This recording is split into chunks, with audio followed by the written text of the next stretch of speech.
Hello everyone, welcome to the Diriyah Biennale Foundation. Tonight we have a special talk with Brian Butterfield. Brian Butterfield is the director of Y Architecture's Museum Workshop, which focuses on the architecture, exhibitions and furniture, design of museum and cultural venues.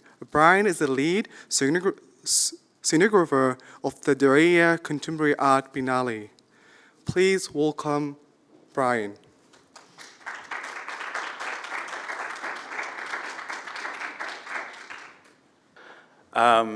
So it's wonderful to be back. I feel like I just left, but I think it's been 6 or 7 weeks now. And it's been wonderful to sort of follow online what's been happening here. And I'm thrilled to be back and hopefully go back in and see the galleries tomorrow. This was a really special project. We, typically are working with museums that, either have existed for a long time and are looking, to us to help them refresh their galleries or do temporary exhibitions within already established exhibition programs. A lot of our projects are new construction projects where museums often take anywhere from 2 years to 10 years to build their long, slow processes. Biennales really give us an opportunity to really explore a lot of interesting ideas very quickly with a lot of energy. For us, this is, me personally, at least the first time working in the Middle East. And it was the first time I think I've ever worked with such an interesting group of curators and artists so absolutely involved in the project, some of whom are here. When I was asked to give this talk, sort of what is sonography, in terms of what we do, that's a good question. We are architects, we're also exhibition designers. Sonography is a bit more of a general term, really just, to me, it means helping give structure to a narrative or to a story. So with a project like this, where we have a curatorial vision, with 6 curatorial sections, each, laid out in the galleries, told, that story is told through the artworks themselves and their association with the curatorial themes. What our job is to essentially give structure to that, to assist that narrative spatially. It's not a typical design project where you design a static object to be interacted with either as a work of architecture or in terms of furniture as something that you interact with as a human. Art, by its very nature, you don't touch, but you experience. Not all art, but a lot of it. So with something like this, it's very much about how does that story then unfold through time and through space, through the experience of these artworks. Many artworks that are in a Biennale, were not conceived for that space. Some of them are, as commissioned works, but many aren't. And so all of a sudden, they're juxtaposed with the works of other artists, with sound and light and other characteristics of the other artworks within the space. And so how do you make them all good neighbors? How do you help give them each the space they need, but also negotiate, essentially, conflict between those works that are now actually interacting with each other in a way that, is actually quite a rich discussion. So over a number of months, talking to all of the artists, all of the curators responsible for each section, we ultimately landed with the layout that you have here now. So I'm going to talk a little bit about just the way we work, and then at the end, I'm going to talk a little bit about the experience with this Biennale in particular. So this is a little diagram that I often reference. We do a lot of these drawings. It's just how do we tell stories? So stories are told through the works themselves. They're told through people interacting. They're told through furniture when you sit and take a moment. They're told through the thoughts that you're inspired to have as you walk between one work to another. So it's not just the space between works, it's also the conceptual space within the visitor's mind as they're digesting their own experience. If there's too much all the time and there's no places to have a break to think, it often becomes just clutter. So the space between is something we think about a lot. In terms of biennales especially, you have to think a lot about crowd control. And that doesn't just mean making it a comfortable experience for everyone in terms of numbers. It's also types of visitors. It's different, disabilities in terms of visitors in wheelchairs, people that are hard of hearing, people with, perhaps auditory impairments. What does that mean? What does inclusivity really mean in a space like this? And then, also connected. With a space like this, it's this amazing opportunity to connect art to ideas, to the building, to nature. What is that experience then with the works outdoor? We put a lot of thought into, some of the commissions that you see in the courtyard as well. And then in terms of being inspiring, I always think the unexpected is important. It doesn't mean that you have to shock people, but I do think that you have to have moments where people are taken out of their own maybe more comfortable way of looking, sort of discourage complacency and encourage active participation. So there's a lot of different types of art display. These are doodles we do, just kind of thinking about all the more traditional ways to display art, how people look individually, how they move through different types of spaces, different configuration of walls, different doorways.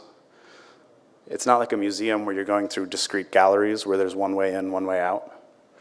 How do we think about how people do that together?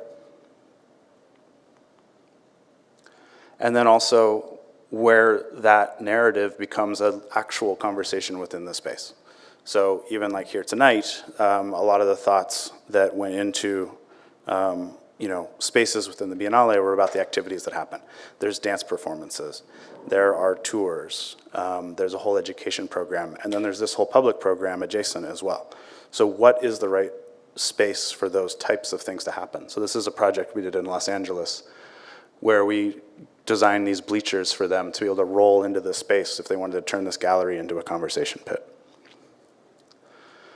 I always go back to Brian O'Doherty's essay on Inside the White Cube, where he talks about the hegemony of the White Cube gallery. This is very much a response to galleries in New York City, at the sort of early days of the contemporary, I would say contemporary art scene in really the sort of early 80s to early 90s. This essay, I believe, is from the early 90s. But it's about how artists were starting to produce art for a white wall gallery. And so it's this idea that space itself actually can affect artistic production. And with a Biennale, you get, the opportunity to start to challenge that. So artworks often are put into containers, and then also there's an opportunity to sort of liberate them from those containers. All of that changes one's interaction with the work of art. We also think of cities a lot. It might just be because we're all architects. Cities have landmarks. They're imbued with memories. They have generations. How do you think about what we all learn from our own daily inhabitation of cities, and how can you think about that in terms of how we will instinctively navigate through space? So a sense of arrival. We're all familiar with landmarks. This idea of maintaining fluid movement and paths. Also great gallery spaces, thinking of those as districts, the way you would a city, as there's spaces in between. You need to mark that difference, whether it's through wayfinding, text panels, et cetera, but also spatially. Places for learning and sharing. The unexpected, long views are very, very important. You always see that online, and now with Instagram, we saw these great views of these exhibitions, but also the secret moments. There's some great spaces in this Biennale where there are works tucked into little discrete areas, places you can go inside and out. Those moments of discovery are quite important. And all of that, I think, leads to this idea of encouraging the unfolding of experiences. And then this idea of the edges, sort of how do you integrate art with nature? I think that naturally this site actually did that quite well. And there are moments where you do connect to where you are, whether it's through what Brick Lab, the architects, did with opening up windows onto the wadi, or some of the site-specific works within the courtyard. There are moments where you are reminded where you are, in terms of time, in terms of nature, in terms of the city that you're in. So this is just some of the research we do. We probably do too much of this because we like talking about it. But, you know, thinking about Timbuktu and the Great Mosque of Djenné and these places where there are really, really dense spaces, hypostyle halls, and then there's also very open, expansive spaces. And so all of us have experienced those moments where you go either from a very small room into a large room through a threshold with a low, you know, header, the sense of compression. How do you integrate that into a biennale, which is very much a temporary installation of art? And so what is the appropriate way to do that? So I think a lot of that actually falls into this category of sonography, which is both kind of, it's real, but it is also very temporary. So this is a project I did for Peter Eisenman, an architect who was doing an exhibition on Palladio, where we quite literally recreated the walls of one of his buildings.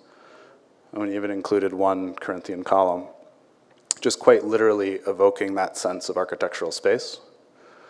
Another project I did actually for a real estate developer where the walls of future condos to be sold are actually made just with string, and the furniture layouts are actually painted onto the floor. But it's this idea that you can create walls, you can create a sense of space without actually making walls. So with exhibitions, with biennales in particular, I think you can play with these ideas of transparency and ideas of what you can see beyond. It, in a way, sort of draws you through the exhibition. Hopefully it's not too much visual clutter at once, but you get glimpses of things that will hopefully draw you through the experience. Sorry. On the opposite end of the spectrum, this is Sir John Soane's museum in London, which, you know, is a very common reference for anyone looking at museums or exhibition design, just because it achieves a density far beyond anything you would think would be enjoyable. Yet it is an absolutely wonderful treasure trove of a museum. So how can we learn from those things in terms of both visual density and experiential density? Also sound. This is Jennifer Cardiff's 40-piece motet, a project that I worked on when I was an exhibition designer at the Met. To always remember that sound is different depending on whatever architectural space it's in. Acoustics are quite important in terms of exhibition design and sonography. The experience of this piece, though it's the same piece, it's been displayed all around the world, very, very different depending on the gallery or the setting that it's in. Another piece at the Met, this is Oliver Beer's Vessel Orchestra. All vessels actually have a sound signature if you put a mic in them, because they're a volume.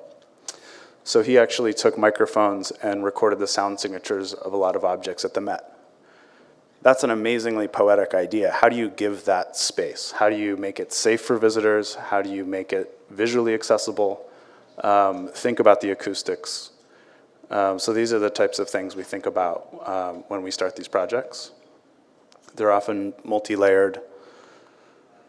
And then today, you know, the technology options are infinite. So this is TeamLab, a Japanese artist collective that creates incredible, you know, immersive digital environments. There also is, you know, proliferation of these Van Gogh and Klimt type projection mapping traveling shows. You know, what you can do with this type of technology now within an exhibition environment is quite interesting, including now all these curved OLED panels, and then even technology coming from the film industry, so these 360-degree film studios, this one produced for The Mandalorian, you are starting to see in biennales around the world a lot more, quite expensive, digital immersive experiences.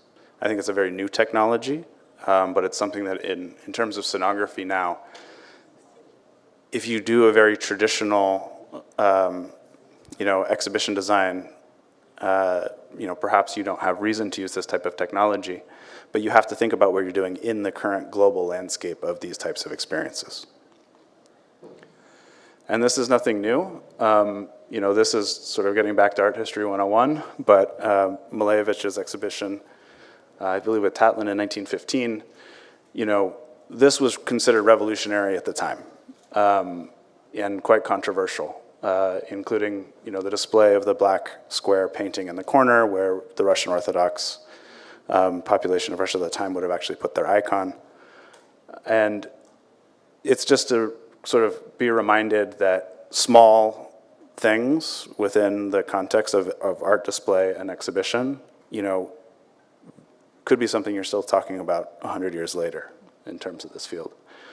Another example that I always go back to, and there's so many examples of exhibition design throughout the last century, so I'm going to focus on some that have just had a personal impact on my work. But Linobobardi's exhibition design, this is 1968 at the Museum of Sao Paulo. Totally radical approach to art display. No walls. The thing that I find so interesting about it is that this type of image makes it look extremely busy, but that when you get up close, you still have a sort of unadulterated view of that work of art. There's also diagonal views, and the way that the art interacts with the space is quite transformative.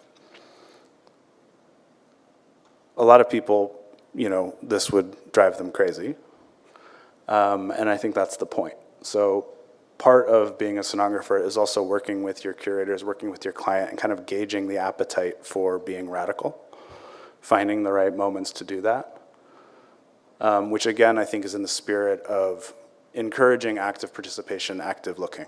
Don't necessarily, try to not do the same thing that has always been done before, I guess. So this is an exhibition I did on Diane Arbus, also when I was at the Met. And the Linobobardi example stuck with me with this because she was this incredible portrait photographer, but they're not candid photographs. She's very much interacting with her subject in a one-on-one interaction. And so, which you can see by the subject is almost always looking directly at the camera. So by doing this, you can have your own individual experience with those portraits as if you are the photographer on an individual wall.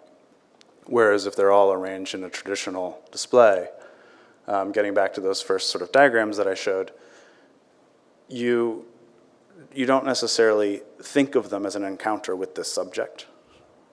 First, you're still thinking of them as a series, or how does one photograph connect to the other? And often in museums, they're displayed as such. They're displayed as collections. She herself would exhibit them as collections and produce books of them as collections. So that was just a way to think about that exhibition in terms of a visitor experience as a new way to see those photographs. They're very well-known photographs. This is actually Linobobardi's exhibition sort of reinstalled. This is now currently installed actually in Sao Paulo. Around the same time, Louvre Lens, the Sana project. At least Sana was the architect. The exhibition design is Adrian Gardner. To me, this is very much in keeping with that concept from Linobobardi, is, how do you take a, museum sort of quality collection and arrange it in a way that allows the visitor to see it in a new way. So the thing that was groundbreaking about Louvre Lens is that this is not chronological, it's not geographical or cultural, whereas most museums will display their collection as, European painting or African art. This is chronological, so you actually can see what's happening in terms of artistic production around the world at any given time. And as you walk through the space, you actually will start to make connections and even challenge your own preconceived notions about, the artistic production within certain cultures as you start to see what's happening around the world. That's a motif that they continued actually a little bit at Louvre Abu Dhabi, which is a very different curatorial organization. Another Sana project that, I think challenges the idea of a traditional gallery is the Rohr Museum, where the galleries themselves are all open on one end. They're sort of free-floating in space. and the interstitial spaces between become gallery spaces as well. So there's a little bit of a choose your own adventure sense to it. It also, I think, works very well with the building itself, the architecture itself, so that's something we do think about. Is what we're doing working with the physical space that it's within the architecture that it's within? So another project that was somewhat like that is at the Costume Institute at the Met. I worked with Ray Kawakubo and Comme des Garçons to create this exhibition with the Met's Costume Institute. The curation was very much about her collections, and each collection had its own gallery. But rather than give that collection a gallery, we actually created all of these sort of pure geometric forms that came out of a lot of the forms she actually uses in her own retail stores, integrating screens and things like that, but also really working on these long sight lines. I show this project just to show process a little bit. So we actually built this in Tokyo before it was installed in New York at 1-to-1 scale to just make sure that the density was right, the sight lines were right, that everything fit.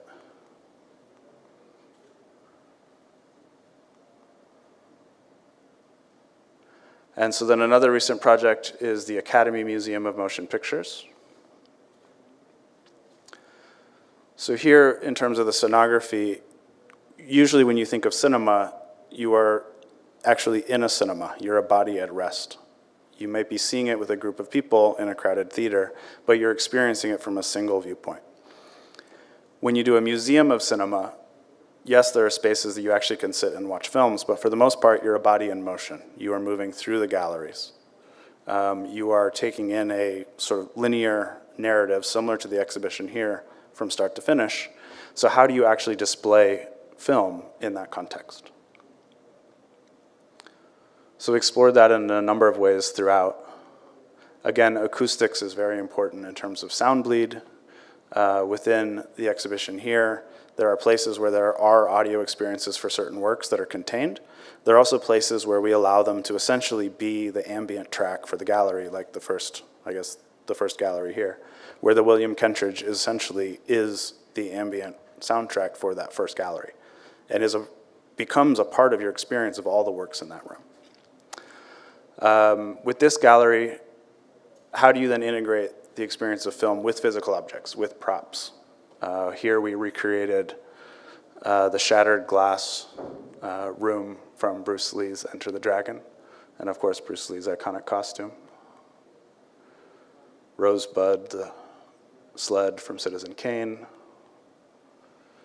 And then also taking moments where we can actually have fun as the architects with a more expressive scenography to actually really create an environment. So in this case, to kind of be reminiscent of the golden era of Hollywood. Also knowing that so many works of art or artifacts in a museum context are so precious up close. So how do you ensure that what you're doing isn't distracting when you actually want to truly be experiencing that object or that work of art?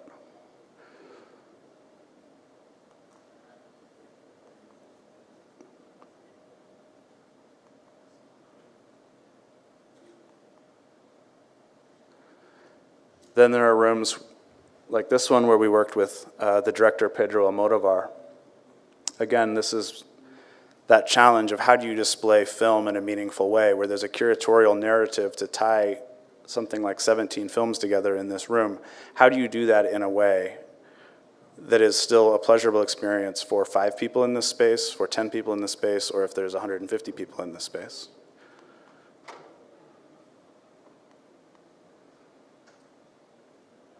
And then, of course, you intersperse spaces where you can have a true experience of cinema, in this case, a 360-degree sci-fi montage by Ben Burt, where you actually have a moment to sit down and perhaps experience film more akin to how it would be truly experienced as appropriate to that art form. At the Met, we're doing the galleries of the African art galleries, the galleries of oceanic art, and of pre-Hispanic Americas. So here we're working with curators to essentially tell the stories of over 3,000 works of art that represent over 1,000 different distinct cultures. And one of the challenges is now to integrate in stories from those cultures of today. They are very much still living artistic communities, that this is their heritage. And so when you put these objects in a museum like the Met, there's, I think, now a growing sense of responsibility of those museums to connect them back to the communities that, you know, feel that this is really their heritage. And so you can't, you no longer can just display all of these objects as precious objects within containers. You have to be much more sensitive to that. And I think that one of the things that is very rewarding as a sonographer is you have to understand that imperative, know that at the end of the day you're still just making walls and platforms, but that structure that you're giving is essentially the armature for all of these discussions to happen. Whether they're through digital technology now with screens or through labels, you're creating the space for future curatorial talks where these issues can be discussed. This is then the Natural History Museum in New York. So this is the Pacific Northwest Coast Hall, and you can see here the digital screen. We're actually integrating conversations with artists from these tribes today that are actually having their own personal narratives and perspectives, you know, directly a part of this gallery now at the museum. So now I'm going to get to this Biennale. So this is not a sketch from the curators for this Biennale, but it is from Peter Ely, who's working with the UCCA on an exhibition they're doing in Beijing that I'm currently working on. I wish I had one for this Biennale because there was a lot of these diagrams thrown around and I didn't have a good example. But this is often where we start. How do you start to give a spatial clarity to ideas that really are being tossed around by us with all the curators like this? So here is the Diriyah Biennale. So it starts with very, very simple diagrams. They become very complex diagrams. So as we start to figure out how the works of art will all fit, oftentimes, you know, the narrative sections need to adjust. You basically have concepts and works of art that are tied to those concepts, and then they logically have to fit into a physical space. That always takes a lot of negotiation. We have to think about back of house space, amenity space. It's not all galleries. How do we start to think about this in terms of visitor flow? Then looking at all of the artworks, how do we start thinking about the artworks really at scale? So we actually now will build three-dimensional models of almost every work, or at least the room that it needs or the space that it needs.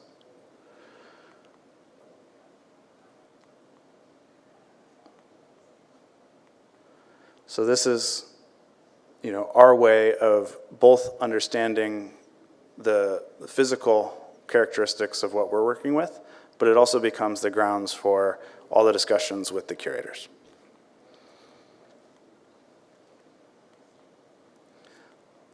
This is probably a little too much of showing how the sausage is made, but it's always kind of amazing how everything all of a sudden starts to fit into its own discrete spot at the end. So just from a completely practical standpoint, we start dropping everything into the floor plans, we start making notes, things change over time, then we start to three-dimensionalize these things. We start to think about perspective.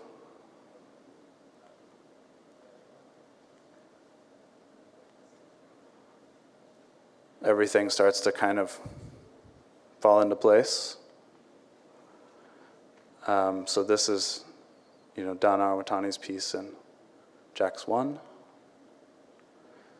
This is then the first introductory gallery with the first curatorial section.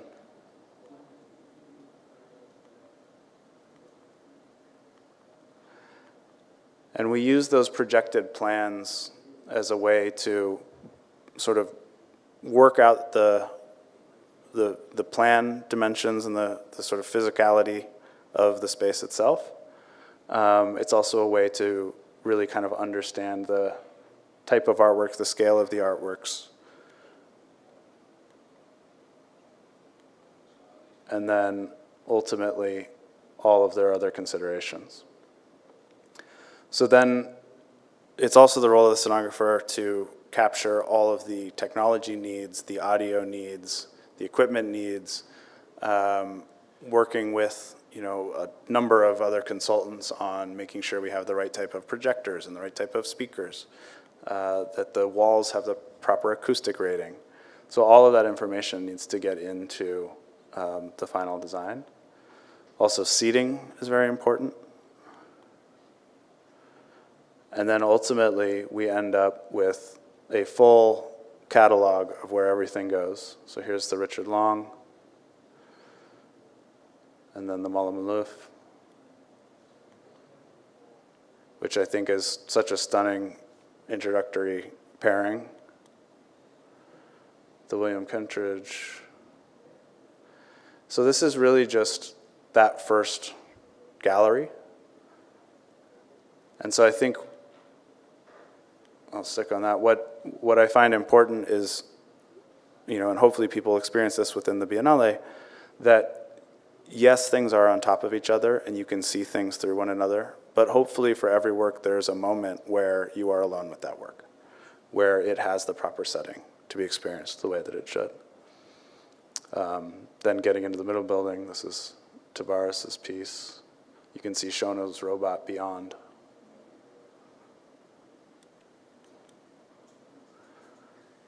And then also spaces for performance.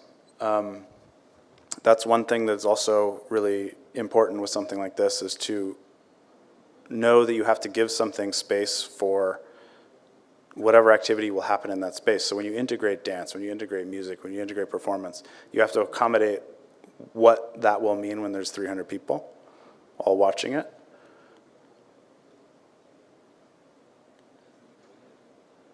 With something like John Gerard's, what does that mean in terms of being able to see it from a long distance and also up close? What the impact of these mirrors will be on the other sides? I love that, to me, Simon's room is one of those kind of hidden moments where to walk past that doorway and see this through the doorway and be able to go into this environment. This was it during installation. I think the same with Sultan's room. And then ending with, the section on spirituality, I think ending with Wolfgang's piece and really having that, in my mind, almost connect back to the beginning with Dana's. Because there's always a thought of, what is this loop? How do you end? How do you begin? So with that, I think I'll stop and leave a little time for questions. I don't know if there are any.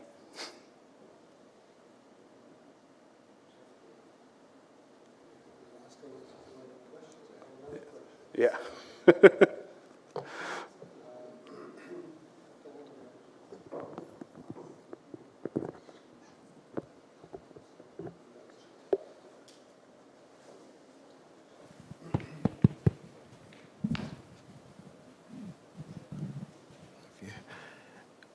Good evening to you. Some basic questions, some philosophical questions, if you don't mind. First of all, on what basis do the artists get to have the space according to the work or the scenography or the curator? That's the first question. You can answer it at any time.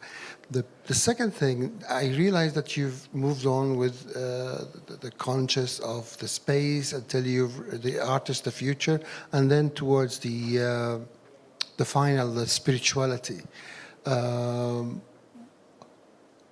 Was there, what kind of holistic approach did you reach that decision? I would really like to know that. In terms of ending with that? And they are like 1, 2, 3, 4 artists, I think, in that space. There's more than, I think there's 5. 5 with the rabbit, yeah. Yeah. And Lulwa in the dark room. So Well, and technically that space actually starts earlier as well in the prior building. So there's kind of a fuzzy line, which I think actually works quite well. So, and Wejdan can maybe help me out with this, but I think Sultan's piece and who else is Sultan's piece the only one in there that's part of the spiritual section? And who? Oh, of course, yeah, Omar's piece. And so they basically start your path to that final building. So essentially the last 2 pieces you see on your left before you go in are part of that section. But in terms of your question, we work with the curators in a back and forth way. So that section was always last in terms of the curatorial narrative. And what we do is essentially show them how that works, how it fits, what the sight lines are, and then have a back and forth between what really can fit, what needs to go where.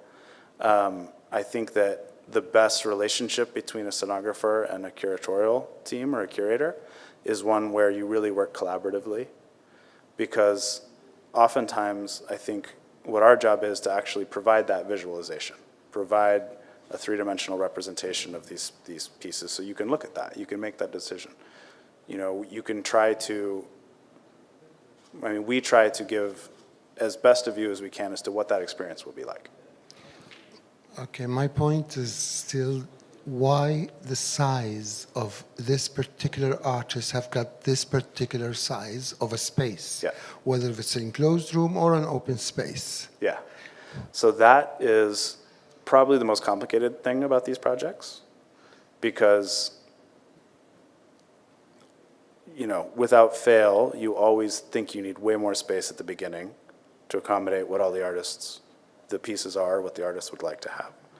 And so that process of negotiation, in a way, I think, is what creates really provocative tension between the spaces. And so, yes, sometimes artists get less space than they want. Sometimes you have to install a piece differently than it might have been installed originally somewhere else. And so how much freedom you have to do that at a Biennale is always something that you have to negotiate. And so I think that when the artists, the curators, and the sonographers or the exhibition designers can all have a really proactive conversation about that, you can hopefully get to a place where you really create a more comprehensive, holistic experience. One more question, please. I noticed there's a link between immediately the two artists next to each other, which was an amazing achievement. I saw that from the first room all the way through. Do you link 2 artists or 3 artists or 4 artists at the most? I would like to know that, especially here in the Biennale, because I've been here for like 10 times, and I just wondered, I can see it's very clear, it's very genius, and I must say, but is it 2 or 3? I don't think there's any fast rule. I think that In this case? in this case, I think in this case there are times where there's probably 4 or 5 that are linked, and I think that what you want to make sure is that that's a pleasant experience. And so a lot of times there's accidental links between them, and that's kind of what's amazing when you start to put all of these works by such, I mean, diverse in terms of medium, in terms of artist, in terms of, motion, like moving image, in terms of performance. When you start to juxtapose all of that together, you will have all kinds of accidental links that happen. And so when you discover those things, how do you then have that be meaningful as part of the design? Because also sometimes there's things that are problematic, where there are real moments where, one artist's work will not work next to another artist. It might have worked conceptually in terms of the curatorial narrative, but then in the physical space, it just doesn't work. And so there is a constant sort of reassessment. I think that beyond, I would say, 3, maybe 4, it loses that impact of 2 or 3. I think that I rarely would, I don't know, I probably don't try to do more than 3 in that regard, unless it's something where that density is quite important, where all of a sudden I think you could, I've seen exhibitions where there are 10 artists all in a room and it's a little cacophonous, but there's also something that comes out of that that's quite rich. But it's almost like you have to kind of not, you don't want to ever be in that kind of middle ground. Well, I'm just referring to this Biennale. Yeah. It's the first Biennale I ever attended. I'm very proud to have it here in Saudi. And thanks for everybody who did an amazing job on this one. Thank you. Thank you. Hi. You mentioned links between the works. I was wondering, how do you put pieces together where the audio trespasses from one piece to the other? Like, Yeah. for example, one artist wants to provoke a certain feeling in their work, Yeah. but you hear audio from another work and it's kind of, it changes the Yeah. feeling, How do you work with that in a space? So, I mean, ideally, you have the full spectrum of acoustic treatments available to you. So in a museum environment where it's more of a permanent installation, you can really ensure that the acoustics are either fully contained, or if you want that noise to, be part of the experience, you can. With a Biennale, usually that's not really an option. And, you do what you can. And I think that a lot of it is actually then through the tuning. So the AV team did a lot of work actually really trying to tune the pieces here. And then I think you also, with a Biennale, you have to allow a certain amount of bleed between the works. Whether it's sound or even just conceptually. Again, I think what we're hoping for is that there's something more from the collective experience that offsets any sort of, infiltration of one work to the other that may not be exactly what that single artist would want. Because it's really a collective experience. And so it's quite different. And so I think the best way I could answer that is there's a lot of different kind of tricks to doing it. They're not always all available to you. And, you kind of hope for the best. I mean, another big component of that too is crowd noise and acoustics. So a lot of the rooms we have carpet down on the floor. Even furniture often will help from an acoustic standpoint. Anything soft. A lot of our work, we actually do put big curtains up if we need to actually really sort of deaden the space in terms of sound. So it's kind of just depends on the room. Okay. Thank you. I just really love what you said about the ability to create spaces of discovery within the exhibition, and I think it's so interesting that that's something you even consider. And I see that really paralleled to what you're talking about cities. Like, all my favorite cities have these, those elements of surprise and discovery. And I was just wondering if you could say anything more about, I don't know, how you would create that, or like, I don't know, yeah. I think it's just that. It's you know, any experience of any duration, right? I think needs that sense of discovery. So whether it's listening to music or, you know,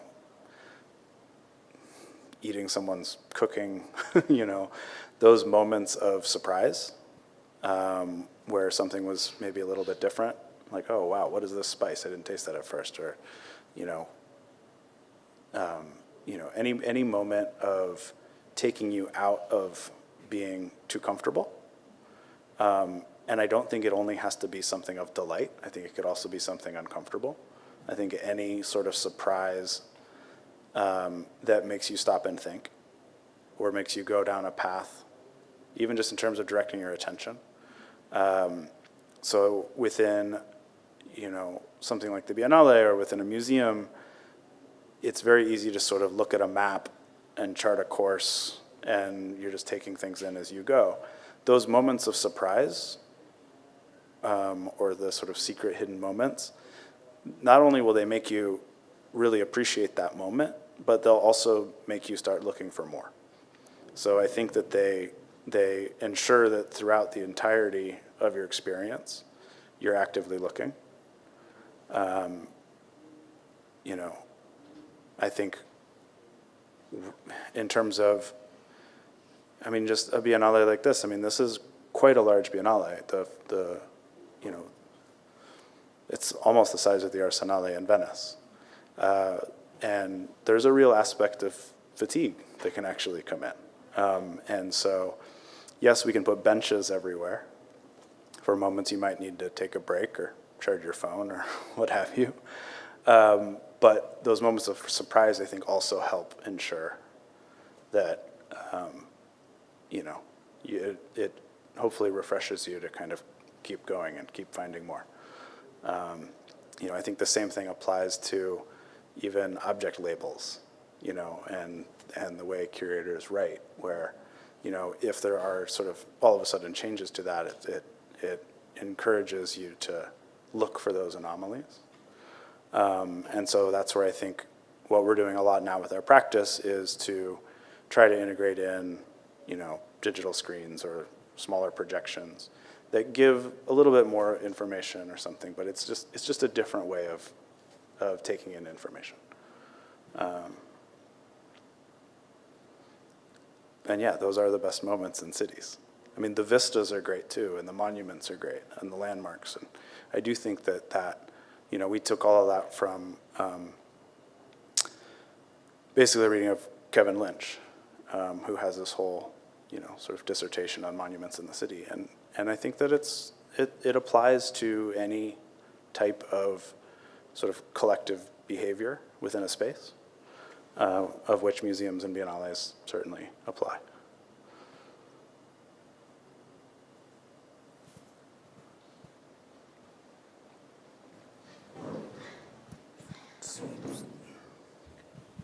Hi. I wanted to know what was your biggest challenge with the Biennale, and how did you overcome or not overcome it? I'm not sure. And then, so for the Biennale, and then in general, kind of what? Yeah. Whoa.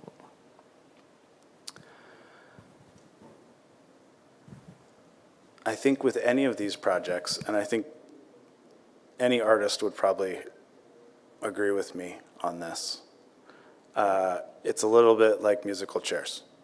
The biggest challenge is always, you know, the music's going to stop and it's going to be what it is. And so it's how do you find the right moment in time to actually settle things.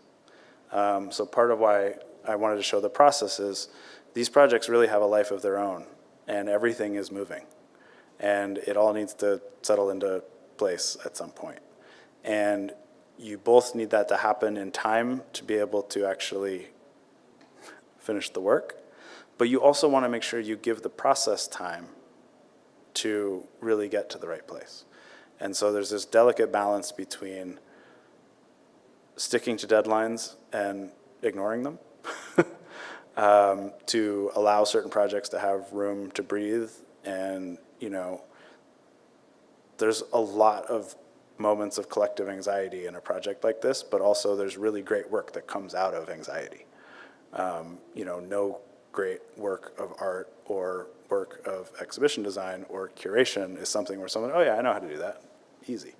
No, these are hard projects, and so I think, you know, we are just a small part of making sure there's the right framework in place to sort of slowly start finding resolution, and then it ultimately ends up being something that you all experience now. But, you know, there are different components of it that sort of stop moving at later and later dates. And so we are, you know, not entirely responsible for that, but I hope that one of our values is being kind of good stewards of that process, if that makes any sense. So that's, I think, the best thing about these projects and also the most challenging.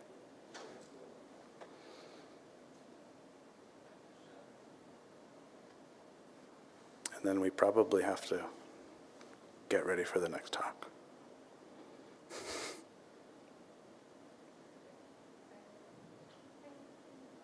All right. Thank you.